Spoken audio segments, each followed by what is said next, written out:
Hello बच्चों, इस class में हम अपने जनरल साइंस के जो फिजिक्स वाला टर्म है, ठीक है, उसमें हम मापन चैप्टर यानी मेजरमेंट और जो मोशन चैप्टर है, जो गति चैप्टर है, उसको इस क्लास में हम समझेंगे और इससे जो भी इम्पोर्टेंट क्वेश्चन बनने वाले हैं उनको हम देखेंगे। ठीक है, तो सबसे पहले हमारा टॉपिक है, सीधे सीधे चलते हैं हमारे टॉपिक की तरफ। सबसे पहला हमारा टॉपिक है भौतिक राशियाँ। ठीक है, भौतिक राशियाँ क्या होती हैं? तो वे सभी राशियाँ जिनको हम माप सकते हैं, कुछ निश्चित मानों द्वारा दर्शा सकते हैं। उनमें संख्यात्मक मान तथा मात्रक हो सकता है उसका, उनके थ्रू दर्शा सकते हैं, उनको माप सकते हैं, वे सभी राशियाँ कहलाती हैं भौतिक राशियाँ। ठीक है, और इस वीडियो में हम सीधे सीधे एकदम टू द पॉइंट चीज़ें पढ़ते चलेंगे एज अ रिवीजन क्लास। ठीक है, तो इन भौतिक राशियों में मेनली दो प्रकार की राशियाँ होती हैं। एक होता है मूल राशियाँ, जिनको हम फंडामेंटल क्वांटिटीज़ बोलते हैं, और एक होती हैं व्युत्पन्न राशियाँ। ठीक है, व्युत्पन्न इन द सेंस कि डेरिवेटिव क्वांटिटीज़, यानी कि एक तो होती है फंडामेंटल मूल है और एक होती है डेरिवेटिव यानी कि जिनको बनाया गया है। तो उन अगर मूल राशियों में हम देखें, ठीक है, तो उन मूल राशियों में ये 7 प्रकार की कुल मिला जुला के मूल राशियाँ आती हैं, और वो मूल राशियाँ हैं लंबाई, द्रव्यमान, समय, ताप, विद्युत धारा, ज्योति तीव्रता और पदार्थ का परिमाण, यानी कि पदार्थ की मात्रा भी हम इसको कह देते हैं, पदार्थ की मात्रा। ठीक है, और इन मूल राशियों के मात्रकों को मूल मात्रक कहा जाता है। जैसे लंबाई का मात्रक हो जाता है मीटर, द्रव्यमान का मात्रक हो जाता है किलोग्राम, समय का मात्रक हो जाता है सेकेंड, ताप का मात्रक हो जाता है केल्विन, विद्युत धारा का मात्रक हो जाता है एम्पियर, ज्योति तीव्रता का मात्रक हो जाता है कैंडेला, और पदार्थ की मात्रा यानी पदार्थ के परिमाण का मात्रक हो जाता है मोल। ठीक है, और इनकी ये है मात्रक। ठीक है, यानी मीटर को एम से दर्शाते हैं, किलोग्राम को केजी से, सेकेंड को एस से, और केल्विन को कैपिटल के से। ठीक है, इसके बाद एम्पियर को ए से, कैंडेला को सी डी से, और मोल को मोल ही लिखते हैं हम। तो इस तरीके से हम क्या करते हैं कि अपनी भौतिक राशियों में जो मूल राशियों वाला कॉन्सेप्ट है उसको हम इस तरीके से शो करते हैं। ठीक है, अब जो सेकंड टॉपिक है व्युत्पन्न राशियाँ यानी डेरिवेटिव क्वांटिटीज़। इन डेरिवेटिव क्वांटिटीज़ में क्या होता है कि ये जो डेरिवेटिव क्वांटिटीज़ हैं, या इन्हीं जो ये जो 7 मूल राशियाँ हैं, माने 7 के थ्रू ये बनाई जाती हैं, डेराइव की जाती हैं। ठीक है, यानी कि इन्हीं में से किसी राशि को अगर हम ले लेते हैं और उनके थ्रू कोई अन्य राशि बनाते हैं मिला जुला करके, तो वो कहलाती हैं डेरिवेटिव। जैसे मान लीजिए कि हम निकाल रहे हैं एरिया यानी कि क्षेत्रफल। तो जैसे क्षेत्रफल होता है वो लंबाई और गुणे चौड़ाई होता है। ठीक है, तो इस लंबाई को भी देखेंगे तो ये एक प्रकार की लंबाई ही है, और इस चौड़ाई को भी देखेंगे तो यह एक प्रकार की लंबाई ही है। इस तरीके से ये जो एरिया बनता है, यह लंबाई को 2 बार गुणा करने से बना है, इसलिए ये डेराइव क्वांटिटी है, यानी कि यह व्युत्पन्न राशि है। ठीक है, उसके बाद अगर हम आयतन निकालते हैं, आयतन इन द सेंस वॉल्यूम निकालते हैं, तो लंबाई गुणे चौड़ाई और गुणे ऊंचाई हो जाता है। ये भी लंबाई है, ये भी एक प्रकार की लंबाई है, और ये भी लंबाई है। इसमें 3 बार लंबाइयों को ऐड करके तब जा करके हमने बनाया है वॉल्यूम यानी कि आयतन। तो ये भी एक प्रकार की क्या है, ये भी एक प्रकार की है व्युत्पन्न राशि। और इसके बाद हम लोग एक बहुत जनरल सा फॉर्मूला जानते हैं, चाल बराबर होता है दूरी बटा में समय। तो दूरी इन द सेंस ये दूरी जो है एक प्रकार की ये लंबाई है, और जो समय है वो तो एक मूल राशि है ही। तो एक हो गया ये लंबाई, दूसरा हो गया ये समय, इन दोनों को मिला जुला करके और तब बनाया गया है चाल। तो ये जो चाल है, या फिर जो एरिया है, क्षेत्रफल है, या फिर जो आयतन है, वॉल्यूम है, ये सभी व्युत्पन्न राशियाँ हैं। ठीक है, और इनके जो मात्रक भी होंगे ना, वो इन्हीं मात्रकों से मिल करके बनेंगे। उन मात्रकों को हम बोलेंगे व्युत्पन्न मात्रक, यानी कि जो मूल राशियों के मात्रक हैं, ये 7 मूल राशियां हैं, इन मूल राशियों के जो मात्रक हैं वो हैं मूल मात्रक, और इनसे जो मिलेंगी राशियां और जो बनेंगी उनके जो मात्रक होंगे वो भी इन मात्रकों से मिलकर बनेंगे, उनको हम बोलेंगे व्युत्पन्न मात्रक। यानी कि मूल राशि के मात्रक मूल मात्रक और व्युत्पन्न राशि के मात्रक व्युत्पन्न मात्रक। अगर भौतिक राशियों को हम डिवाइड करें दिशा के आधार पर, दिशा और परिमाण के आधार पर, तो हमें एक और कॉन्सेप्ट मिलता है, और उस कॉन्सेप्ट में आता है ये चीज़। ठीक है, उस कॉन्सेप्ट में है सदिश और अदिश। देखिए, सदिश जैसा कि नाम से ही पता चल रहा है, स माने होता है साथ, दिश माने होता है दिशा, यानी कि दिशा के साथ। यानी ऐसी भौतिक राशियाँ जिसमें दिशा भी हो और उसके साथ साथ उसकी मात्रा भी हो, और मात्रा इन द सेंस क्या, यहाँ परिमाण वर्ड दिया रहता है। ठीक है, परिमाण माने होता है मात्रा, क्वांटिटी। यानी कि ऐसी भौतिक राशियाँ जिनमें दिशा के साथ साथ क्या हो, परिमाण भी हो, वे कहलाती हैं सदिश राशियाँ। जैसे वेग हो गया, वेग, त्वरण, उसके बाद बल, ठीक है, उसके बाद भार भी कह लेते हैं। ये जो सारी चीज़ें हैं, ये सारी की सारी जो हैं ये सदिश राशियाँ हैं, ठीक है। क्योंकि वेग में भी दिशा होती है, त्वरण में भी दिशा होता है, बल में भी दिशा होता है और भार में भी। जैसे सिंपल सा कॉन्सेप्ट अगर भार वाला ही हम समझ के चलें, तो अगर ये किसी कोई व्यक्ति है और इसका हम भार देखें तो इसका भार हमेशा नीचे की तरफ लगता है, कभी भी दाएं बाएं या ऊपर की साइड नहीं लगता, हमेशा लगता है नीचे की तरफ। तो इसके भार में एक निश्चित दिशा है जो नीचे की तरफ लग रही है, यानी इसका भार भी कैसा राशि है, तो वो है सदिश राशि, ठीक है। तो जिन राशियों में दिशा भी दिया होगा, परिमाण भी यानी कि मात्रा भी दी गई होगी कि कितना है। परिमाण इन द सेंस क्या होता है, परिमाण का मतलब होता है कितना, कितना कितनी। अगर पूछा जाए, जैसे मान लीजिए हम बल की बात कर रहे हैं, बल, हम किसी वस्तु पर, ये पिंड है कोई, इस पर हम बल लगा रहे हैं, तो पूछा जाए कि हम कितना बल लगा रहे हैं, तो अगर कहा जाता है कि इस पर हम बल लगा रहे हैं 3 न्यूटन, ठीक है। तो ये जो 3 बताया जा रहा है, या इसका परिमाण ही बताई जा रही है, यानी कि या इसकी मात्रा ही बताई जा रही है कि आखिर ये कितना है, ठीक है। तो ये हो जाता है एक प्रकार क्या, सदिश राशि। तो इसमें ऐसी सारी चीज़ें आती हैं। उसके बाद हम अगर अदिश को देखें, तो अदिश, अदिश का मतलब देखिए इसमें नाम से ही पता चल रहा है, और अ माने होता है नहीं, अदिश माने होता है दिशा, यानी कि जिसमें दिशा न हो, ठीक है। दिशा जिसमें न हो, केवल क्या हो, केवल हो परिमाण, यानी कि जिसमें केवल परिमाण हो, दिशा न हो, उसको हम बोलते हैं अदिश राशियाँ। जैसे एग्जाम्पल के तौर पे अगर हम लेते हैं, तो लंबाई भी, जो लंबाई है, लंबाई कह लेते हैं, या फिर दूरी कह लीजिए, सीधे सीधे दूरी जो है वो अदिश राशि है। और उसके बाद अगर हम मान लीजिए कि समय की भी बात करते हैं, समय भी जो है अदिश राशि है। ताप जो है वो भी अदिश राशि है। उसके बाद चाल कह लें, चाल भी अदिश राशि है, लेकिन वेग क्या हो जाता है, सदिश हो जाता है। जैसे यहाँ पे हमने दूरी लिखा हुआ है, तो ये अदिश राशि है, लेकिन इसी में अगर हम बात करते हैं, इसी में अगर हम मेंशन करते हैं किसको, विस्थापन को। विस्थापन का मतलब कि ये होता है डिस्प्लेसमेंट। अगर हम डिस्प्लेसमेंट को कहें, तो डिस्प्लेसमेंट जो है वो एक है सदिश राशि, विस्थापन में दिशा होती है, ठीक है।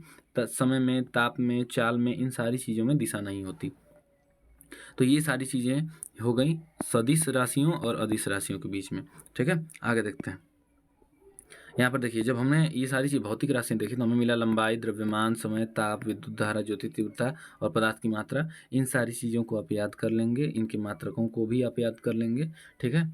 इसके बाद कुछ अन्य व्युत्पन्न राशियाँ हैं जिनको आप बना सकते हैं। तो यहाँ पर हम देखेंगे कि जो समय के कुछ अन्य मात्रक हैं, ठीक है, इंपॉर्टेंट समय के मात्रक हैं, उनको देख लेते हैं। तो सबसे पहला दिया है 1 मिली सेकेंड। देखिए, जब भी मिली की बात आती है, मिली जब भी वर्ड आएगा, तो मिली इन द सेंस होता है 10 का पावर -3, ठीक है। 10 का पावर 3 -3, यानी कि 1/, में यहाँ पे बात होती है 1000 की। मैंने किसी एक चीज़ को जब हम 1000 हिस्सों में बांटते हैं, तो उसका एक पोर्शन, एक भाग कहलाता है मिली। और एक वर्ड यहाँ पे आया है माइक्रो सेकेंड। तो माइक्रो वर्ड जब भी आएगा, माइक्रो, तो माइक्रो का मतलब वो 10 का पावर -6, यानी कि 1/, में इस प्रकार से वो कुछ संख्या होगी। यानी कि अगर किसी संख्या को, एक को हम क्या करते हैं, 10 लाख भागों में बांटते हैं, तो उसका एक पोर्शन, जो एक भाग है, वो कहलाएगा माइक्रो। यानी कि यहाँ सेकंड लगाया होता है, 10 का पावर -6 माइक्रो सेकंड हो जाएगा। उसके बाद यहाँ पे दिया हुआ है nano second. Nano in the sense होता है 10 टू द पावर -9। नाम से ही पता चल रहा है नैनो, नैनो का मतलब होता है 10 का पावर -9। यहाँ पे देखिए 1 पिको सेकेंड, ठीक है, ये भी इंपॉर्टेंट हो जाता है, ये वाला भी इंपॉर्टेंट है और ये भी इंपॉर्टेंट है, ठीक है। तो यहाँ पे 10 का पावर -12 होता है। पिको वर्ड जब भी आएगा तो वहाँ 10 का पावर -12 आप समझेंगे, ठीक है।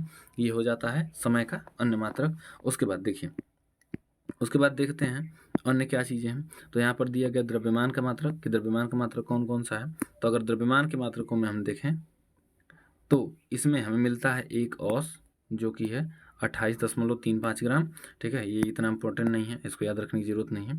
ये आप याद रख सकते हैं। 1 पाउंड जो होता है वो भी, इसको, इन दोनों को आपको ध्यान में रखना है। 453.52 ग्राम, और या फिर 0.453, यानी इसमें 1000 से डिवाइड कर देंगे तो ये वाली चीज़ आ जाएगी किलोग्राम में, ठीक है। ये इंपॉर्टेंट हो जाता है। 1 केजी में आप जानते ही हैं 1000 ग्राम होता है, लेकिन आपको याद रखना है ये वाली चीज़ कि 2.205 पाउंड होता है। 1 क्विंटल में होता है 1000, ये आप जानते ही हैं। 1 मीट्रिक टन में, यानी 1 टन में होता है 1000 केजी। यहाँ देखिए दूरी के इंपॉर्टेंट मात्रक हैं, दूरी के बहुत ज़्यादा इंपॉर्टेंट मात्रक यहाँ पर लिखे गए हैं। एक जो मील होता है, हम जिसको 1 मील कहते हैं, वो होता है लगभग 1.5 किलोमीटर के आसपास की दूरी, यानी कि 1.5 किलोमीटर इन द सेंस कि 1.609 किलोमीटर की जो दूरी होती है, इसको हम बोलते हैं 1 मील, यानी 1 माइल इसको लिखा जाता है। 1 मील जो होता है वह 1.609 किलोमीटर, यानी कि इसको अगर दूसरी भाषा में समझे तो 1 किलोमीटर और 609 मीटर की जो दूरी होती है वो कहलाती है 1 मील, ठीक है। और एक समुद्री मील जो होती है ये भी इम्पोर्टेंट है, 1852 मीटर होती है। यानी इसमें अगर 1000 से आप डिवाइड कर देंगे 1852 में, तो ये कुछ हो जाएगा 1.852 किलोमीटर, ठीक है, ऐसी दूरी। और ये जो है एक एस्ट्रोनॉमिकल यूनिट AU, यानी एस्ट्रोनॉमिकल यूनिट खगोलीय इकाई जो होती है वो है 1.495 मीटर। ये उतना ज़्यादा इम्पोर्टेंट नहीं है। और यहाँ पे समय का एक और मात्रक दिया गया है, ये चंद्रमास है, यानी कि 4 हफ्तों या फिर 28 दिन का, जो लगभग माने चंद्रमा जितने दिन में एक चक्कर पूरा कर लेता है अपना, वही चंद्रमास कहलाता है। एक है सौर मास, यानी कि 30 दिन, 31 दिन हो जाता है, या 31 दिन क्या हो जाएगा, फरवरी में हो जाएगा। और उसके बाद 30, देखिए ये 30 और 31 दिन ये अलग अलग हैं, फरवरी में 28 और 29 का हो सकता है ऐसा, ठीक है। समय का एक अन्य मात्रक हो जाता है लीप वर्ष, यानी फरवरी में जो 29 वाला दिन होता है ये लगभग 4 वर्ष के बाद आता है। 4 वर्ष बाद यानी कि 3 वर्ष के बाद, यानी कि चौथे वर्ष में ये आता है। तो ये 366 दिन, बेसिकली हर साल में 365 दिन और 6 घंटे, ठीक है, होते हैं। यानी एक साल में अगर देखा जाए, एक ईयर में, तो 365 दिन और 6 घंटे होते हैं। यही 6 घंटे जब 4 वर्ष जुड़ते हैं बार बार, तो ये 6 चौको 24, यानी कि 24 घंटे बन जाते हैं। 24 घंटे इन द सेंस क्या बन जाते हैं, एक दिन बन जाते हैं, ठीक है, इस तरीके से। तो ये अगला जो दिन हो जाता है वो 366 दिन का हो जाता है अगला साल, यानी 4 वर्ष बाद, ठीक है। ये हो जाते हैं समय के और द्रव्यमान के कुछ मात्रक। आगे बढ़ते हैं। आगे देखिए कुछ और लंबाई के मात्रक हैं इम्पोर्टेंट, ठीक है। इसमें जो लंबाई कुछ इम्पोर्टेंट मात्रक हैं, तो देखिए लंबाई का जो मात्रक होता है वो बेसिकली मीटर होता है, किलोमीटर भी होता है, ठीक है। और इसमें देखें तो कुछ अन्य मात्रक भी हैं लंबाई के, जैसे एक है पार्सेक, ठीक है, बहुत इंपॉर्टेंट है। पार्सेक का मतलब होता है 3.26 प्रकाश वर्ष, या फिर इसको 3.25 भी दिया रहता है कहीं कहीं, लाइट ईयर, 3.25 लाइट ईयर, ये एक पार्सेक होता है। और ये जो पार्सेक है ये बेसिकली दूरी का सबसे लंबा मात्रक माना जाता है। दूरी का जो सबसे लंबा मात्रक माना जाता है वो माना जाता है पार्सेक को। और उसके बाद एक प्रकाश वर्ष, ठीक है, ये प्रकाश वर्ष जो होती है, देखिए प्रकाश वर्ष से क्वेश्चन पूछा जाता है कि प्रकाश वर्ष किसका मात्रक है, तो ध्यान रखना है कि लंबाई का मात्रक है। लंबाई की जगह पर न दे करके यहाँ दूरी भी दे सकता है। उसके बाद खगोलीय मात्रक जो है, और पीछे देखें, फिर उसके बाद 1 मील भी पीछे देखें 1.6 किलोमीटर। उसके बाद नॉटिकल मील भी हम देखें, यानी कि समुद्री मील 1.852 किलोमीटर की जो दूरी है, यानी कि मीटर में कहें तो ये हम कह सकते हैं 1852 मीटर ये है। फिर उसके बाद एक फर्मी है, देखिए ये भी एक फर्मी, ये जो है ये बहुत छोटा मात्रक है। एक फर्मी इज इक्वल टू होता है 10 का पावर -15 मीटर, यानी कि 1/10 का पावर 15 मीटर। माने 1 मीटर को जब 10 का पावर 15 भाग में आप तोड़ेंगे तो एक छोटा सा जो पोर्शन होगा वो कहलाएगा एक फर्मी। एक एंगस्ट्रॉम भी बहुत इंपॉर्टेंट है। एक एंगस्ट्रॉम का मान होता है 10 का पावर और -10 मीटर, यानी इसका मतलब ये है कि अगर आप 1 मीटर को 10 का पावर 10 भाग में बांटेंगे तब जाकर के छोटा सा जो टुकड़ा बनेगा वो बनेगा एंगस्ट्रॉम। और इससे बेसिकली जो परमाणु हैं उनकी त्रिज्या और उसके बाद उनका जो भी व्यास है, उनकी लंबाई है, वो सारी चीज़ें मापी जाती हैं। यहाँ पर देखिए एक चीज़ और इम्पॉर्टेंट है, एक फैदम, ये भी बहुत ज़्यादा इंपॉर्टेंट है। एक फैदम बराबर होता है 6 फीट, ठीक है। यानी कि अगर कोई व्यक्ति 6 फीट का है तो उसको हम एक फैदम कह सकते हैं, एक फैदम लंबाई का आदमी। उसके बाद देखिए द्रव्यमान के हमने मात्रक पीछे भी देख लिए थे। द्रव्यमान के मात्रक कौन कौन, किलोग्राम जानते हैं आप, ये स्लग आपको इंपॉर्टेंट नहीं, याद नहीं रखना है, स्टोन भी याद नहीं रखना है, केवल पढ़ लेना है, ठीक है। और एक एटॉमिक यूनिट जो है उसको आपको याद रख लेना है, अच्छा खासा है।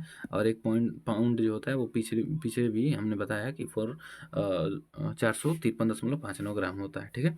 और द्रव्यमान के जो अन्य छोटे मात्रक हैं उसमें आ जाता है 1 ग्राम। इसका किलोग्राम में कन्वर्जन आप करेंगे तो 10 का पावर -3 हो जाएगा।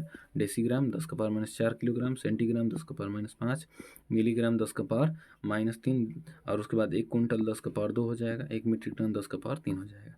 आगे बढ़ते हैं। देखिए यहाँ पर कुछ इम्पॉर्टेंट चीज़ें हैं, ये बहुत ज़्यादा इम्पॉर्टेंट है। ये कुछ हैं मापक यंत्र और इनके द्वारा क्या क्या चीज़ें मापी जाती हैं उनको हमें देखना है कि हम इन यंत्रों के द्वारा क्या मापते हैं। तो सबसे पहले चलते हैं, देखते हैं, दिया है ऑडियोमीटर। ऑडियो, देखिए ऑडियो नाम ही जब आ रहा है तो ऑडियो माने क्या होता है, साउंड से रिलेशन होता है इसका। साउंड, साउंड माने होता है ध्वनि, यानी कि जो ध्वनि की तीव्रता मापने वाला यंत्र है उसी को हम कहते हैं ऑडियोमीटर। ठीक है, एक है इसी के सिमिलर एकदम ओडोमीटर। ठीक है, ये आपको क्लास 9th में भी ये चीज़ मिल जाएगी। ओडोमीटर जो होता है, ओडोमीटर ये वाहनों की द्वारा तय की गई दूरी को मापता है। माने कोई भी वाहन जो बाइक होती है उसमें बाइक में जो दिखाया गया होता है कि बाइक इतनी दूरी चली है, वही होता है उसका ओडोमीटर। ठीक है, उसके बाद है अल्टीमीटर। जैसे जो ऊंचाई की अंग्रेजी होती है वो होती है एल्टीट्यूड। ठीक है, हाइट, एल्टीट्यूड, तो यहीं से आता है, यहीं से जो बना हुआ है वो है अल्टीमीटर। ठीक, इसके बाद जो अल्टीमीटर है वो ऊंचाई मापने वाला यंत्र है। उसके बाद है ऑक्सेनोमीटर। ऑक्सेनोमीटर यानी पौधों की वृद्धि मापने वाला यंत्र। एक दिया है लक्समीटर यानी कि प्रकाश की तीव्रता मापने वाला यंत्र, ये भी अच्छा खासा है। ये है इंपॉर्टेंट लैक्टोमीटर। लैक्टो, देखो लैक्टो वर्ड जब भी आता है तो ये बेसिकली इसका रिलेशन होता है मिल्क से। मिल्क यानी कि दूध से। तो दूध का जो सापेक्षिक घनत्व है या शुद्धता मापने वाला यंत्र है वही होता है लैक्टोमीटर। यानी कि जो दूध देने वाला व्यक्ति है, जो दुधारा है, उसने पानी दूध में कितना ज़्यादा पानी वाटर मिलाया हुआ है, उसी से इसी यंत्र जो लैक्टोमीटर है इसी से हम पता करते हैं कि उस दूध में कितना पानी मिलाया गया है। ठीक है, उसके बाद है एक हाइड्रोमीटर। देखिए ये दोनों वर्ड बेसिकली सिमिलर हैं, एक जैसे हैं। एक हाइड्रो, दूसरा हाइग्रो। तो जो हाइड्रोमीटर होता है, तो हाइड्रो जो वर्ड होता है, ये हाइड्रो ये पानी के लिए यानी तरल पदार्थों के लिए यूज किया जाता है। तो तरल पदार्थ का सापेक्षिक घनत्व मापने के लिए जो यंत्र प्रयोग किया जाता है उसको बोलते हैं हाइड्रोमीटर। और जो हवा की आर्द्रता यानी कि हवा में जो नमी है, यानी चारों तरफ जो हवा है उसमें जो नमी है उसको मापने के लिए प्रयोग किया जाता है हाइग्रोमीटर। इस बात का ध्यान देंगे। ठीक है, उसके बाद है अगला मैनोमीटर। देखिए गैसों का जो दाब मापने वाला यंत्र होता है उसको बोलते हैं मैनोमीटर। यहाँ पे देखिए एक इंपॉर्टेंट है गैल्वेनोमीटर, यानी कि विद्युत धारा किसी परिपथ में बह रही कि नहीं बह रही है उसको चेक करने के लिए हम गैल्वेनोमीटर का प्रयोग करते हैं। और ये जो अमीटर है ये विद्युत धारा का मान बताता है। ठीक है, कितना करंट, यानी कि जो करंट की मात्रा है वो कितना करंट फ्लो हो रही है उस परिपथ में। यहाँ दिया एनीमोमीटर। एनीमोमीटर का प्रयोग किया जाता है वायु की गति मापने के लिए, यानी कहीं भी हवा जो बह रही है उस हवा की कितनी स्पीड है, यानी जो तटवर्ती क्षेत्र हैं। तटवर्ती का मतलब क्या होता है, नदी या फिर समुद्र किनारे जो एरिया है वहाँ पर हवा बहुत तेज़ चलती है, वहाँ पर हवा की स्पीड को मापने के लिए हमें एनीमोमीटर का प्रयोग करते हैं। उसके बाद ये है विंडवेन। विंडवेन का मतलब है वायु को जो दिशा ज्ञात करने वाला यंत्र है। ये इंपॉर्टेंट ज़्यादा कुछ नहीं है, ये अच्छा खासा है। Volt meter. वोल्ट मीटर जो होता है विभवांतर मापने वाला यंत्र होता है या फिर विभव मापने वाला यंत्र होता है, ये भी अच्छा सा है। सिस्मोग्राफ। देखिए जो सिस्मो वर्ड है, सिस्मो, ये इसका रिलेशन है अर्थक्वेक से। अर्थक्वेक यानी कि भूकंप से, यानी कि भूकंप की जो तीव्रता मापने वाला यंत्र होता है, भूकंप कितना तेज था, ठीक है, उसको मापने वाला जो यंत्र होता है उसको हम बोलते हैं सिस्मोग्राफ। और यहाँ पर अगला है थर्मामीटर। थर्मामीटर के बारे में जानते हैं, जब थर्म वर्ड आता है, थर्म, तो इसका रिलेशन होता है हीट से। हीट से मतलब ताप से, ताप मतलब आँच से, और ताप मापने वाला जो यंत्र होता है उसी को बोलते हैं हम थर्मामीटर। ये देखिए ये बहुत अच्छा खासा इंपॉर्टेंट है, पाइरोमीटर। ठीक है, पाइरो। तो जब पाइरो वर्ड आता है तो ये बहुत ज़्यादा अधिक टेम्परेचर को शो करता है, माने बहुत ज़्यादा ताप मापने वाला जो यंत्र होता है ना उसको हम बोलते हैं पायरोमीटर। और इसका यूज़ बेसिकली जो सन है, जो सूर्य है, उसका ताप मापने में किया जाता है पायरोमीटर का। देखिए इसमें दिया गया उच्च ताप मापने में इसे विकिरण तापमापी भी कहते हैं। 1500 डिग्री सेल्सियस से अधिक ताप मापने के लिए उपयोग किया जाता है। और पृथ्वी कह रहे हैं, जो सूर्य है उसका अगर हम तापमान देखेंगे तो उसके जो बाहरी तापमान है उसका लगभग में 6000 डिग्री सेल्सियस है। तो इस टेम्परेचर को यही थर्मामीटर जो है वो माप सकता है। थर्मामीटर नहीं, पायरोमीटर माप सकता है। ठीक है, अब उसके बाद दिया कैरेट मीटर। Carat metre. अब देखिए कैरेट जो वर्ड है, कैरेट, ये जो कैरेट वर्ड आता है ये सोने के साथ आता है। ठीक है, माने सोना बोलते हैं ना 24 कैरेट का होता है। तो यानी कि इसमें क्या बताना की कोशिश कर रहे हैं हम कि सोने की शुद्धता बताने की कोशिश करते हैं कैरेट मीटर से। उसके बाद दिया स्टेथोस्कोप। स्टेथोस्कोप बेसिकली आप हो सकता है इसका नाम ना जानते हो, आप साधारण भाषा में जिसको आला कहते हैं, आला, जो डॉक्टर द्वारा ऐसा यूज़ करने वाला बना होता है और इससे हार्ट बीट चेक करता है डॉक्टर। ठीक है, वहीं होता है, उसी को बोलते हैं हम स्टेथोस्कोप, यानी कि हृदय की जो ध्वनि सुनने के लिए ये कान में लगा करके और ये आपकी हृदय की धड़कन को सुनने के लिए जो प्रयोग किया जाता है उसी को हम बोलते हैं आला। उसी को हम सीधी सादी भाषा में आला बोल देते हैं, लेकिन ये होता है स्टेथोस्कोप।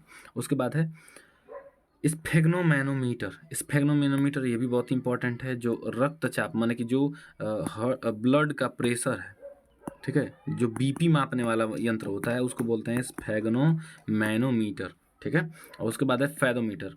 फैदम, देखो फैदम जो बेसिकली वर्ड यूज़ किया जाता है ना, जो अभी हमने पढ़ा, एक फैदम बराबर 6 फीट होता है, ये बेसिकली यूज़ किया जाता है समुद्र विज्ञान में, ठीक है। यानी कि जो फैदोमीटर यूज किया जाएगा वो समुद्रों की गहराई मापने के लिए किया जाएगा। अगला है टैकोमीटर। विद्युत मोटर की घूर्णी गति, ये आपको उतना इंपॉर्टेंट नहीं याद रखना है, ठीक है, ये घूर्णन को मापने के लिए होता है। उसके बाद आगे बढ़ते हैं। अगला दिया हुआ है पाइरहेलियोमीटर, यानी कि सूर्य से जो भी विकिरण आती है, सूर्य के चारों तरफ से, जाहिर सी बात है वहीं से हमारे पृथ्वी पर क्या होती है, विकिरण के रूप में ऊर्जा आती है। उसी विकिरण को मापने के लिए इस पाइरहेलियोमीटर का प्रयोग किया जाता है। अगला दिया फोनोमीटर।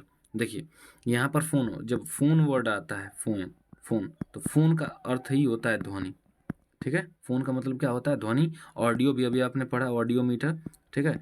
तो ऑडियो का मतलब भी ध्वनि से होता है। फोन का वर्ड जो फोनेटिक है, फोन, उसका अर्थ होता है क्या, ध्वनि। तो फोन वर्ड जो है वो ध्वनि से रिलेटेड है। तो ध्वनि की तीव्रता मापने वाला जो यंत्र होता है वो फोनोमीटर भी होता है, और यहाँ पर हमने पढ़ा आइडियोमीटर भी होता है। उसके बाद है स्पेक्ट्रोहीलियोग्राफ, यानी कि सूर्य की जो फोटोग्राफी पता करने के लिए जो यंत्र प्रयोग किया जाता है उसको बोला जाता है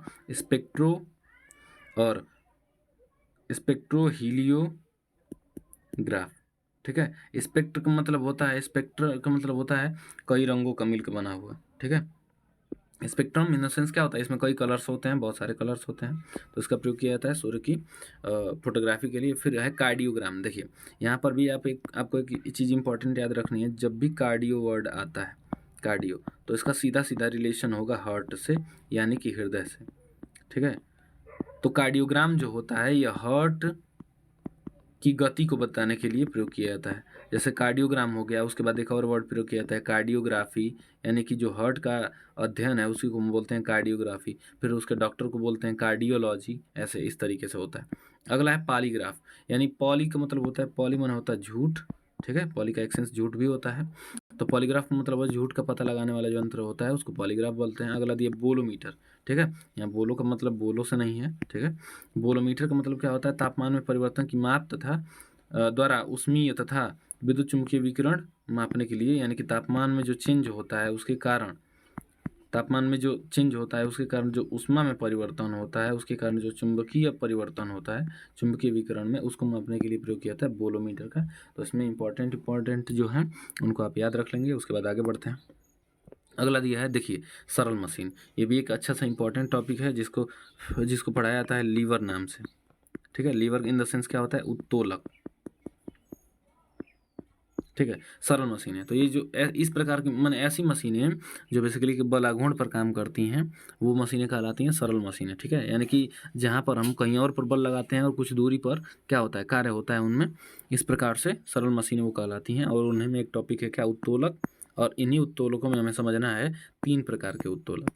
और इन उत्तोलकों को समझने से पहले हमें इसमें कुछ चीज़ें जाननी होंगी कि इनसे रिलेटेड जो पॉइंट हैं वो क्या क्या हैं, ठीक है। तो इन उत्तोलकों में अगर हम देखें तो 3 वर्ड आते हैं, ठीक है। एक आता है आलम्ब, एक होता है आयास, और एक होता है भार, ठीक है। तो सीधे सीधे देखिए, भार का मतलब यहाँ पे हम सीधे सीधे बता रहे हैं। भार का मतलब ये है कि हम जिस वस्तु को उठाना चाहते हैं या फिर जिस वस्तु पर कार्य करना चाहते हैं वो है भार के रूप में। आयास जो है जहाँ पर हम लगाते हैं अपना बल उस काम को करने के लिए। आलम्ब जो है वो होता है जॉइंट पोर्शन, मानी जहाँ से जुड़ा होता है वही होता है आलम्ब, ठीक है। तो इसमें अगर हम देखेंगे तो इसमें हमें 3 प्रकार के जो उत्तोलक हैं वो प्राप्त होते हैं। तो उसमें जो सबसे पहला हमारा उत्तोलक है वो है प्रथम श्रेणी का उत्तोलक, उसको हम प्रथम श्रेणी का उत्तोलक कहते हैं। तो देखिए इस प्रथम श्रेणी के उत्तोलक में जो होगा वो कुछ इस तरीके से स्ट्रक्चर होगा कि ये जो आलम्ब होगा, मान जिस पर ये दोनों टिके होंगे, ये आलम्ब होगा बीच में, और यहाँ पर हम लगाएंगे अपना आयास में लगाएंगे हम अपना यहाँ पर बल, और यहाँ पर जो होगा वो होगा भार। यानी कि यहाँ पर जब हम प्रेस करेंगे तो ये वाला क्या होगा, उठेगा, और बीच में से ये जॉइंटेड होगा, यानी आलम्ब जो होगा वो बीच में होगा। अगर आप इस कैंची को देखें, कैंची भी उसी का एग्जाम्पल है, तो इस कैंची को अगर आप देखते हैं तो यहाँ पर कैंची पर हम अपना लगाते हैं फोर्स इन द सेंस कि यहाँ पर क्या हम लगाते हैं, यहाँ पर हम लगाते हैं आयास, और ये यहाँ पर जो होता है यहाँ पर वो वस्तु होती है, जिसको हम काट रहे हैं, और ये बीच में से यहाँ से जुड़ा हुआ है, तो ये है आलम्ब। तो जिस प्रकार के ऐसे उत्तोलक जिसमें क्या होता है, आलम्ब जो होता है वो वस्तु यानी कि जो भार है और आयास के बीच में होता है, इस प्रकार के उत्तोलक जो होते हैं वो कहलाते हैं प्रथम श्रेणी के उत्तोलक। इस मशीन का अगर एग्जाम्पल आप देखेंगे तो देखिए यहाँ पे ये जो है ये हम अपना लगाते हैं यहाँ पर आयास यानी सेंस, यहाँ पर हम अपना लगाते हैं बल। अब उसके बाद यहाँ से ये जॉइंटेड है, ठीक है, तो ये हो गया आलम्ब। और इसके बाद यहाँ से ये जो नीचे वाला हिस्सा है, यहाँ अंदर इसके क्या है, यहाँ पर है इसके अंदर वाटर माने पानी, और पानी का मतलब यहाँ पर भार है, तो उस भार को हम ऊपर उठाने के लिए क्या करते हैं, यहाँ पर जब बल लगाते हैं और ये जो बीच में जुड़ा हुआ है इन दोनों के, तो इस प्रकार से जो उत्तोलक बनता है वो कहलाता है प्रथम श्रेणी का उत्तोलक। यानी कि ऐसा उत्तोलक जिसमें आलम्ब जो होता है वो भार और आयास के बीच में होता है वो प्रथम श्रेणी के उत्तोलक कहलाते हैं। आगे बढ़ते हैं, देखते हैं द्वितीय श्रेणी के उत्तोलक। तो द्वितीय श्रेणी के उत्तोलकों में क्या होता है, अगर आप द्वितीय श्रेणी के उत्तोलकों में देखें तो एक चीज़ आपको नोटिस करने को मिलेगी कि जो भार होता है वो आयास, ठीक है, यहाँ थोड़ा हिंदी में गड़बड़ हो गया है, आयास और कह सकते हैं कि जो आलम्ब है, आलम्ब के बीच में होता है, यानी कि भार जो होगा वो आयास और आलम्ब के बीच में पाया जाएगा। ठीक है, जैसे यहाँ पर देखिए ये जो मशीन है, यहाँ पर आप देख रहे हैं जो सरौता, जिसको हम बोलते हैं सरौता, यहाँ पर सुपारी रख के काटी जाती है। यहाँ पर सुपारी जब रखते हैं तो यहाँ पर देखिए, यहाँ पर इन दोनों पोर्शन पे हम अपना लगाते हैं आयास इन द सेंस क्या, बल, और यहाँ पर हम रखते हैं सुपारी यानी सेंस क्या, भार, और यहाँ पर से ये जुड़ा हुआ है यानी कि ये है इसका आलम्ब, जिस पर ये दोनों टिके हुए हैं। तो जो भार है वो आलम्ब और आयास के बीच में है। यहाँ पर भी आप देखें तो यहाँ पर कोई व्यक्ति जो इसको पकड़ेगा वो यहाँ पर अपना लगाएगा बल यानी कि आयास, और यहाँ पर इसमें रखेगा वो भार बीच में, और यहाँ से वो जॉइंटेड है, जुड़ा हुआ है, तो ये है उसका आलम्ब। तो भार जो है वो क्या है, आयास और आलम्ब के बीच में है। यहाँ पर भी अगर देखें निपुण निचोड़ने वाली मशीन में, तो निपुण निचोड़ने वाली मशीन में भी क्या है, यहाँ इस पोर्शन पर हम अपना लगाते हैं आयास, ठीक है, और इस बीच वाले पोर्शन में हम रखते हैं इस नींबू को यानी कि इस भार को, और ये है जॉइंटेड यहाँ से जुड़ा यानी कि ये है आलम्ब। तो द्वितीय श्रेणी के जो उत्तोलक होते हैं उसमें भार जो होता है आलम्ब और आयास के बीच में होता है। अगला देखते हैं तृतीय श्रेणी का उत्तोलक। देखिए तृतीय श्रेणी के उत्तोलक में क्या होगा, जो भार होता है, ठीक है, वो बेसिकली देखिए इसमें क्या है, पहले वाले में जो भार आलम्ब है वो भार और आयास के बीच में है। उसके बाद जो भार है वो कहाँ आ रहा है, बीच में यहाँ आ रहा है। उसके बाद इसमें जो होगा, जो आयास होगा, आयास का मतलब होता है जो बल, वो होता है बीच में किसके, भार के और आलम्ब के, यानी कि आयास यानी कि जो हम बल लगा रहे हैं वो बीच में होगा, और आलम्ब यानी कि जहाँ से दोनों जॉइंटेड हैं वो किनारे होगा, जो भार होगा वो भी किनारे होगा। जैसे देखिए इसको जब आप पकड़ते हैं, इस चिमटे को जब आप पकड़ते हैं तो आप अपना हाथ यहाँ कहीं रखते हैं, यहाँ पर रख करके इन दोनों को दबाते हैं, या फिर कहीं आगे थोड़ा बहुत रख करके इन दोनों को दबाते हैं। ये जॉइंटेड यहाँ से, यानी जॉइंटेड यहाँ से का मतलब क्या है, ये है इसका आलम्ब, ठीक है, ये आलम्ब है, ये हो गया आलम्ब। उसके बाद यहाँ पर आप लगाते हैं आयास का मतलब बल, और उसके बाद यहाँ पर वो वस्तु रखी रहती है यहाँ पर, यानी कि यहाँ पर रखा रहता है भार, ठीक है। इस पंच मशीन में अगर देखेंगे आप स्टेपलर में, तो आप यहाँ पर हाथ रख करके या फिर बेसिकली कह सकते हैं यहाँ पर रख करके इन चीज़ों को दबाते हैं, तो यहाँ से जॉइंटेड है, तो जॉइंटेड है तो ये क्या हो गया, ये हो गया आलम्ब किनारे। उसके बाद यहाँ आपने लगाया भार, सॉरी यहाँ पर आपने लगाया आयास, और यहाँ पर बीच में क्या है, वो है भार, बीच में यानी कि ये किनारे वाले पोर्शन में भार है, और इस बीच में क्या है आपका आयास है, और आलम्ब कहाँ है, किनारे है। तो तृतीय श्रेणी के उत्तोलकों में जो आयास होता है वो बीच में होता है किसी किसके, भार के और आलम्ब के, ठीक है। आगे बढ़ते हैं, देखते हैं। अब आता है जो हमारा वो चैप्टर है वो है मोशन यानी कि गति, ठीक है। तो इसमें हम पढ़ेंगे, देखेंगे गति क्या होती है, विराम क्या होता है। तो गति अगर आप देखते हैं, देखिए सबसे पहले इसमें टॉपिक ही है गति और विराम। तो गति समझने के लिए सबसे पहले देखिए, गति समझने के लिए हमें पहले सापेक्षता समझना होगा। सापेक्षता का मतलब होता है किसी अन्य वस्तु के सापेक्ष अगर किसी अन्य वस्तु में, जैसे मान लीजिए ये पॉइंट है और ये पॉइंट है, अगर समय के साथ साथ ये पॉइंट ए है ये बी है, समय के साथ साथ इनमें चेंज नहीं हो रहा है, उनके बीच की जो दूरी है वो सेम रह रही है, तो इस प्रकार से इसको हम कहेंगे विराम। लेकिन समय के सापेक्ष में अगर ये पॉइंट कहीं यहाँ पे आ जाता है, ये बी वाला पॉइंट यहाँ आ जाता है, तो अब इसकी दूरी बढ़ चुकी है, स्थिति बदल चुकी है, तो अब इसको हम कहेंगे गति में। ठीक है, तो अगर समय के साथ साथ दो वस्तुओं की स्थिति में परिवर्तन होता है, दोनों के बीच की दूरी बदलती है, तो इस प्रकार से उस अवस्था को हम कहेंगे गति अवस्था। लेकिन समय बदलता जाए लेकिन उनके बीच की जो दूरी है, उनकी जो स्थिति है वो नहीं बदल रही है, तो वो कहलाती है विराम अवस्था।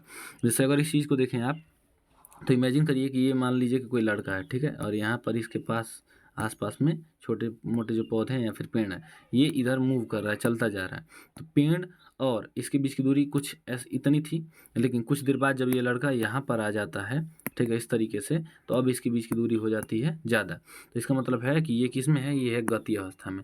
लेकिन अगर इस फिगर को आप देखें इसमें, तो अगर मान लीजिए कि दोनों बच्चे एक ही जॉइंटेड साइकिल है, एक ही साइकिल को चला रहे हैं, कहीं पर बैठे हुए हैं, तो भले ही चलाते जाएंगे, यहाँ पर कोई पौधा होगा, उनके सापेक्ष में ये गति में होंगे, कुछ दूर पर आ जाएंगे, लेकिन एक दूसरे के सापेक्ष में ये दोनों होंगे विराम में, क्योंकि इनके बीच की दूरी जो है, इनकी जो स्थिति है वो नहीं बदल रही है, इनकी जो बीच की दूरी है वो इतनी ही रहेगी। इसीलिए इस कंडीशन में ये जो बच्चे हैं वो होंगे विराम अवस्था में। ठीक है, क्योंकि इनकी जो इस पौधे के सापेक्ष में जो चाल है, दूरी है, मतलब दूरी है, जो समय के अनुसार दूरी है वो बदलती जा रही है, लेकिन एक दूसरे के सापेक्ष में इनकी बीच की दूरियां नहीं बदल रही हैं, क्योंकि वह इतनी ही दूरी पर हमेशा रह रहे हैं। ठीक है, तो ये कहलाएगी विरामावस्था। और अगर ये समय के साथ साथ इनकी स्थिति में भी परिवर्तन हो रहा है, तो वो कहलाएगा गति अवस्था। ठीक है, अब देखिए आगे,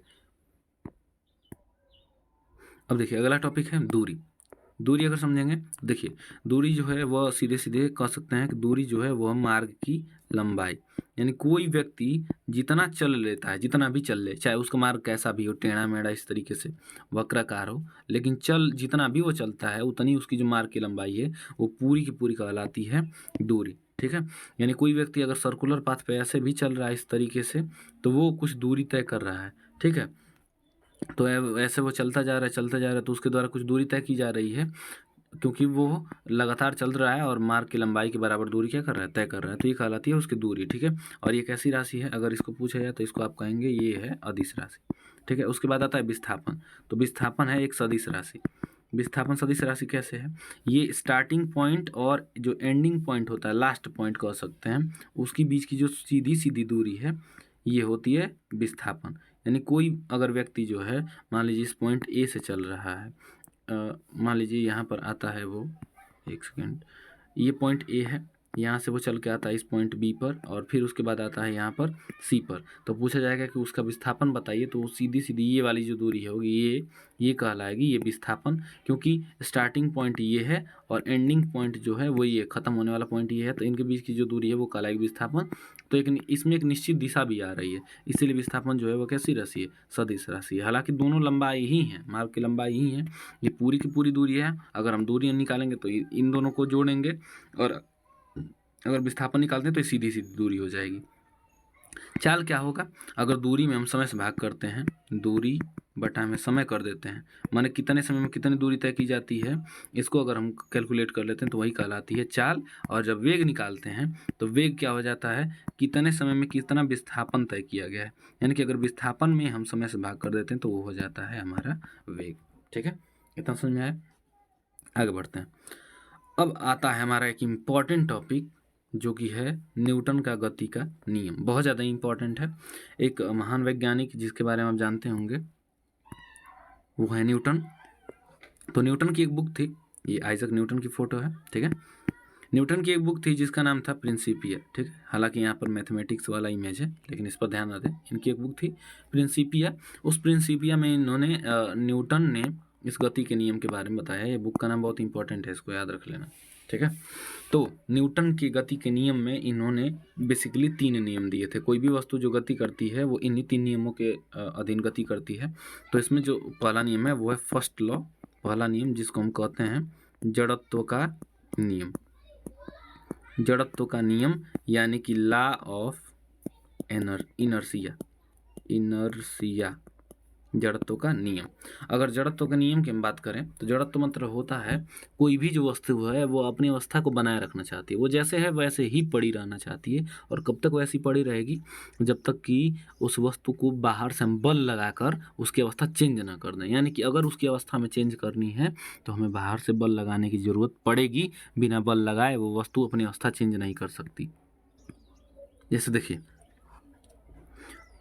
इसमें क्या है, अगर कोई वस्तु मान लीजिए कि पहले से विराम में थी तो विराम में ही पड़ी रहेगी। जब तक आप उस पर बल नहीं लगाएंगे, फोर्स नहीं लगाएंगे, वो विराम से गति में नहीं आ सकती। और अगर कोई वस्तु है जो पहले से वो गति में है और आप उसको रोकना चाहते हैं तो बिना बल लगाए वह विराम में नहीं हो सकती। तो इसी जो गुण, यही जो गुण है, इसी को कहा जाता है जड़त्व। यानी अगर कोई वस्तु पहले से विराम में है तो विराम में ही रहना चाहेगी।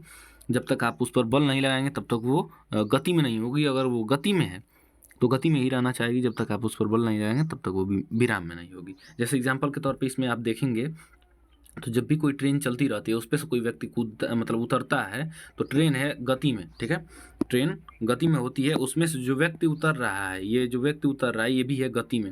अब जाहिर सी बात है कि इसके अंदर भी गति है और इस व्यक्ति जो कि इस ट्रेन में सवार है इसके अंदर भी गति है। अगर ये तुरंत इस प्लेटफॉर्म पर उतरने की कोशिश करता है तो तुरंत तो विराम में हो नहीं पाएगा, जड़त्व के कारण इसमें भी गति रहेगी तो ये आगे गिर सकता है। इसीलिए जब भी कोई व्यक्ति उतरता है इस चलती हुई ट्रेन से, कूदता है, तो यह जिधर ट्रेन जा रही होती है उधर ही कुछ दूरी पर मतलब कुछ दूर दौड़ते रहता है, क्योंकि वो शरीर अचानक वो उसकी विराम अवस्था में नहीं आएगी। उसी लिए वो क्या करता रहता है, गति करता रहता है कि वो गिरे ना। ये भी जो एग्जाम्पल है ये भी जड़त्व का ही है, ठीक है। ऐसे मान लीजिए कोई व्यक्ति बैठा हुआ है और बस चल रही है, ये मान लीजिए बस में बैठा हुआ है, ठीक है, ये बस में बैठा हुआ है या फिर किसी कार में बैठा हुआ है, ये बैठा रहता है।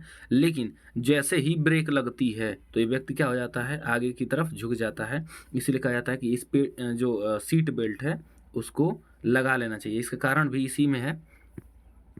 देखिए जब ये व्यक्ति बस में बैठा है और बस है मोशन में, मोशन मतलब गति में है, तो ये व्यक्ति उसके साथ साथ किस में है, गति में है। इसका जो आधा शरीर है ये वाला, ये भी उसी के साथ गति में है और ये ऊपर का जो शरीर है वो बेसिकली फ्री है थोड़ा बहुत। तो ये इसका शरीर जो है वो क्या कर रहा है, गति कर रहा है। इसका शरीर पूरा का पूरा बस के साथ गति में है। लेकिन जब बस में लगती है ब्रेक, जब ब्रेक लगती है तो बस रुक जाता है और इसके जो शरीर का नीचे वाला हिस्सा ये भी रुक जाता है। लेकिन ये वाला जो पोर्शन फ्री वाला है, यह इसके अंदर क्या गुण है, इसके अंदर मोशन वाला, ये गति कर रहा है बस के साथ ही। तो जब बस में ब्रेक लगेगा, बस रुकेगी तो ये इसका नीचे वाला शरीर रुक जाएगा, लेकिन आगे वाला जो शरीर का हिस्सा होगा वह गति में ही वाला गुण दिखाएगा। इसलिए क्या हो जाता है, यह सीट से हट करके और कुछ आगे झुक जाता है। और ये देखिए एक एग्जाम्पल है, अगर कोई व्यक्ति साइकिल चला रहा है, तेज चला रहा है साइकिल, तो इसकी जो साइकिल है वो है गति में और उसके साथ साथ ये व्यक्ति जो है वो भी किस में है, गति में है। जब इसके सामने कुछ बड़ा सा ठोकर आता है तो उसकी साइकिल लड़ करके उसमें रुक जाती है। लेकिन इस पर जो सवार व्यक्ति है ये तो जो है वो गति से आ गई विराम में, ठीक है, लेकिन इसके अंदर भी जो गुण था वो है गति का, तो इसको रोकने के लिए कोई बल है नहीं, तो यह अपनी गति वाली ये अवस्था शो करता है, इसलिए वो आगे की तरफ क्या हो जाता है, गिर जाता है। तो यही क्या है, यही है जड़त्व का नियम। यानी कि जो वस्तु जिस तरीके से है उसी तरीके से रहना चाहती है और रहेगी भी कब तक, जब तक कि उस पर बाहर से कोई बल न लगाया जाए। ये है किसका नियम, जड़त्व का नियम। ये बहुत इंपॉर्टेंट है, इसके एग्जाम्पल्स को आप बहुत ध्यान में रखें। और एक और चीज़ देखिए, जिस वस्तु का जितना द्रव्यमान ज़्यादा होगा, जितना मास ज़्यादा हो, यानी जो वस्तु जितना ज़्यादा भारी होगी उसमें जड़त्व उतना ही ज़्यादा पाया जाएगा, ठीक है।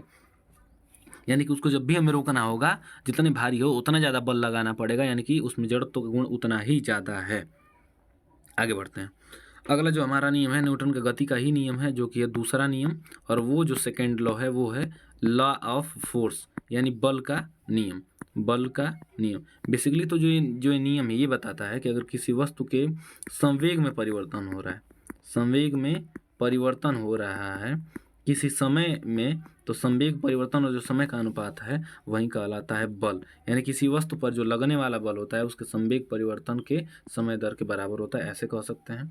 यानी कि संवेग का मतलब होता है वेग गुणे द्रव्यमान, ठीक है, या द्रव्यमान गुणे वेग। यानी किसी वस्तु के जब वेग में चेंज हो रहा है, लगातार वेग में चेंज हो रहा है या द्रव्यमान में चेंज हो रहा है, हालांकि हम लेके एग्जाम्पल चलेंगे वेग का ही। जब किसी वस्तु के वेग में समय के अनुसार चेंज आ रहा है तो जाहिर सी बात है उस पर उसके द्वारा कुछ ना कुछ फोर्स अप्लाई किया जाएगा, ठीक है। तो इसका जो एग्जाम्पल है, देखिए पहले इसको समझ लेते हैं। तो इसका जो कॉन्सेप्ट है वो है कि जो किसी वस्तु पर लगने वाला बल है वह उसके संवेग परिवर्तन के समय दर के बराबर होता है, या फिर एक और है कि किसी वस्तु पर जो लगने वाला बल F है उसके द्रव्यमान m और त्वरण त्वरण का मतलब है ये गति को शो कर रहा है, इसके त्वरण के गुणनफल के बराबर होता है। इसका एग्जाम्पल क्या है, जैसे देखिए जब भी कोई जो कैच करने वाला व्यक्ति है जो गेंद खेलता है यानी कि बॉल खेलता है क्रिकेट, वो जब कैच करता है गेंद को तो गेंद के पास कुछ ना कुछ द्रव्यमान है m है, और गेंद के पास कुछ ना कुछ स्पीड भी है v है। तो जब व्यक्ति इसको रोकने की कोशिश करेगा तो m भी है v भी है, यानी कि इसके पास क्या है, संवेग है। तो इसका वेग क्या होगा, जब वो रोकने की कोशिश करेगा तो वेग होगा कम, यानी कि इसका वेग क्या होगा, परिवर्तित होगा। जब परिवर्तित होगा तो जाहिर सी बात है क्या अप्लाई होगा, बल अप्लाई होगा। तो जब ये व्यक्ति वहीं पर उसको रोकने की कोशिश करेगा तो इसके हाथों में लगेगा बल और इसको इस गेंद से चोट भी लग सकती है। इसीलिए जब व्यक्ति इसको क्या करता है, गेंद को पकड़ता है तो अपने हाथ कुछ पीछे की तरफ खींचता है और वो इसके स्पीड को, इसके वेग को धीरे धीरे स्लो करने की कोशिश करता है, जिससे जब वेग धीरे धीरे स्लो होगा तो संवेग परिवर्तन भी धीरे धीरे होगा, तो बल भी कैसा होगा, धीरे, बहुत कम लगेगा, इसीलिए वो चोट से बच जाता है। आप भी जब कैच पकड़ते होंगे, गेंद को पकड़ते होंगे तो अपने हाथ को पीछे खींचते होंगे, तो उस तरीके से आप गेंद को पकड़ भी सकते हैं और बल चोट लगने से भी बच सकते हैं। लेकिन अगर ऐसे डायरेक्टली पकड़ना चाहें तो वो गेंद हाथ में से छूट भी सकती है और चोट भी लग सकता है आपको कहीं। अब देखिए ये दो जो पिंड दिखाई दे रहे हैं, एक छोटा पिंड है एक बड़ा पिंड है, तो अगर दोनों की स्पीड सेम है, दोनों को v वेग से ही फेंका जा रहा है, तो देखिए वेग तो इनकी सेम है, लेकिन इनमें त्वरण भी जो भी होगा वो भी मान लेते हैं कि सेम ही है, इनका त्वरण भी सेम है, तो इनका जो मास होगा उसके कारण इन पर फोर्स ज़्यादा अप्लाई होगा, यानी कि इसके कारण जो लगने वाला बल है, जो चोट लगने वाली वो ज़्यादा होगी और इसके कारण जो होगी वो कम होगी। इसी चीज़ से बचने के लिए जो वाहन हैं उनमें क्या लगाया जाता है, उनमें स्प्रिंग का भी प्रयोग किया जाता है कि वो धीरे धीरे वो क्या होंगे, कंप्रेस होंगे और फिर सिकुड़ेंगे और हटेंगे। तो इस तरीके से धीरे धीरे करने में जो इसमें बैठा यात्री है, गाड़ी पर बैठा यात्री है, इसको झटका या फिर चोट वोट कह सकते हैं कि बहुत कम लगेगी। ये सारे एप्लीकेशन हैं गति के दूसरे नियम यानी कि फोर्स वाले के, बल वाले के। ठीक है, आगे बढ़ते हैं। जो हमारा लास्ट गति का नियम है वो है गति का थर्ड लॉ यानी कि तीसरा नियम। ये जो थर्ड लॉ है वो एक्शन रिएक्शन फोर्स का है, एक्शन रिएक्शन फोर्स, यानी कि कह सकते हैं क्रिया प्रतिक्रिया बल का है। ठीक है, यानी देखिए अगर इसमें कहा जाता है कि ब्रह्मांड में यानी कि पूरी की पूरी दुनिया में, ठीक है, पूरी की पूरी दुनिया में अगर कोई बल F कार्य कर रहा है तो इसके लिए एक ऐसा बल कार्य कर रहा है जो इसी के तो समान है, समान इन द सेंस कि परिमाण में, मात्रा में इसी के बराबर है, इतना ही बल और लगेगा, लेकिन इस बल के लिए एक उल्टा बल कार्य कर रहा होगा जो कि होगा इसके विपरीत दिशा में। ठीक है, ये है क्रिया प्रतिक्रिया बल का नियम, यानी कि अगर कोई बल कार्य कर रहा है ब्रह्मांड में तो उस बल के विपरीत दिशा में और समान मात्रा में एक और बल कार्य कर रहा है जिसको हम कहेंगे क्रिया प्रतिक्रिया बल, रिएक्शन फोर्स। ठीक है, इस बात को हम कैसे समझ सकते हैं, जैसे देखिए यहाँ पर एग्जाम्पल मैंने एक लगाया है बंदूक का। जब गोली चलती है, इस बंदूक से इस गोली पर फायर किया जाता है, यानी इसमें ट्रिगर होता है। ठीक है, ये वाला ट्रिगर वाला पोर्शन है, यहाँ जब ट्रिगर को दबाया जाता है तो यहाँ से इस पर फोर्स लगता है, इस तरीके से इस डायरेक्शन में। ये जब बल लगता है तो ये बंदूक हो जाती है गति में, इधर मूव करने लगती है, गति में हो जाती है। लेकिन इसमें जब ये गोली निकलती है तो गोली तो गति में हो गई, इस गोली पर लगा फोर्स, लेकिन ये जो गोली है वो भी इस बंदूक को झटका देती है और ये भी बंदूक पीछे की तरफ थोड़ा मोड़ा मूव कर जाती है। वो बात अलग है कि ये गोली का द्रव्यमान बहुत कम है तो इस पर बल बहुत ज़्यादा प्रभावी दिखाई देता है, ये तेज़ बहुत जाती है, और इस बंदूक का थोड़ा मोड़ा वजन जो होगा वो गोली से ज़्यादा होगा तो ये बंदूक थोड़ा सा पीछे हटती है। इसीलिए जब भी देखते होंगे ये वाली जो बंदूक यूज़ करते होंगे, चाहे मूवीज़ में आपने देखा होगा, वो अक्सर करके अपने दोनों हाथों का, यानी कि दोनों हाथों का प्रयोग करके इस बंदूक को चलाते हैं। कारण ये है कि वो जितनी मजबूती से इसको पकड़े रहेंगे, गोली जितना तेज जाएगी उतना ही तेज धक्का मारेगी इस बंदूक को भी, तो बंदूक भी पीछे हट करके चोट लग सकती है। ठीक है, तो इसीलिए दोनों हाथों का प्रयोग वो जोर से पकड़े रहने में करता है क्योंकि बंदूक पीछे न आ सके। और जो बड़ी वाली बंदूक होती है उसको आप देखते होंगे कि जो व्यक्ति होता है वो अपने कंधे से लगा करके फायर करता है, क्योंकि जब गोली निकलेगी तो वो तो तेज़ स्पीड में जाएगी, लेकिन इस पर गोली पर लग रहा है बल, ये गोली भी इस बंदूक पर बल लगा के जाएगी पीछे की ओर, तो ये बंदूक भी पीछे की ओर हटेगी। तो अगर आप कंधे पर न लगाए रहेंगे, ऐसे आगे किए रहेंगे, तो हो सकता है वो बंदूक झटके में पीछे है तो आपको चोट लग जाए। इसीलिए क्या करता है, कंधे पर लगा करता है। तो ये किसके कारण होता है, ये थर्ड जो नियम है न्यूटन का, एक्शन रिएक्शन फोर्स वाला, यानी कि अगर बंदूक पर गोली पर बल लग रहा है तो गोली भी बंदूक पर बल लगा के जाएगी। हालांकि देखिए, गोली पर इस डायरेक्शन में बल लगेगा, आगे की तरफ जा रही है, ये वाली आगे की तरफ जा रही है, और ये जो गोली है वो बंदूक पे इधर का फोर्स लगा के जा रही है। ठीक है, यहाँ पर भी आप अगर देखें इस रॉकेट को, तो ये जो इसमें से गैसेज निकल रही हैं, ये सारी की सारी जो गैसेज निकल रही हैं, ये जो ज्वाला निकल रही है फ्लेम, ये फ्लेम क्या करती है, यहाँ की जो हवाएं हैं इनको पीछे की तरफ फोर्स करती है, पीछे की तरफ बल लगाती है। तो अगर पीछे की तरफ बल लग रहा है तो ये हवाएं भी क्या करेंगी, इसको आगे की तरफ बल लगाएंगी। तो ये जब आगे की तरफ बल लगाती हैं तो रॉकेट कहाँ जाता है, ऊपर की तरफ भागता है। चाहे ये रॉकेट हो, चाहे आपने दिवाली पर कोई रॉकेट जलाया हो, उसमें भी यही कॉन्सेप्ट काम करता है कि उसमें जो फ्यूल है वो जब जलता है तो नीचे की तरफ धक्का लगाता है, और वो जो फ्यूल है वो उसको क्या करता है, ऊपर की तरफ भेजता है। ये जो यहाँ पे एग्जाम्पल दिखाया गया है नाव का, ठीक है, यहाँ पर जो एग्जाम्पल दिखाया गया है नाव वाला, इसमें भी ये व्यक्ति क्या कर रहा है, ये चप्पू से, इसको बोलते हैं चप्पू, इस चप्पू से क्या कर रहा है, यहाँ के पानी को पीछे प्रेस कर रहा है। तो इस पानी पर पीछे की तरफ लगेगा बल, तो ये पानी भी क्या करेगा, इस चप्पू पर आगे की तरफ बल लगाएगा। इसीलिए नाव क्या होती है, ये आगे मूव करती है, नाव आगे बढ़ती है। ठीक है, हम जब भी ज़मीन पर भी चलते हैं तो कोई व्यक्ति जब ज़मीन पे चलता है, या फिर नाव से, मान लीजिए कि यही बच्ची जो जो बैठी है इसमें नाव से उतरती है, तो जब नाव पर ये से पैर हटाती है तो नाव पर ये फोर्स अप्लाई करती है, दबाती है, तो नाव नीचे की तरफ पानी में दबती है, लेकिन तुरंत ही उसका क्या होता है, पैर ऊपर की तरफ भी धक्का खाता है, इसलिए वो क्या हो जाता है, इस नाव पर से बाहर उतर जाती है। तो ये हम लोगों का जो भी मापन चैप्टर था, इसके अलावा जो गति चैप्टर था, मापन हो गया, और जो गति चैप्टर हो गया, इसका था ये क्लास। ठीक है, इसको बढ़िया से रिवाइज कर लें, और इम्पॉर्टेंट जो भी एग्जाम्पल है, कॉन्सेप्ट हैं, इनसे ही आपके क्वेश्चन बनेंगे, और इनको अच्छे से रिवाइज कर लें, नोट करने के साथ साथ। ठीक है, थैंक यू।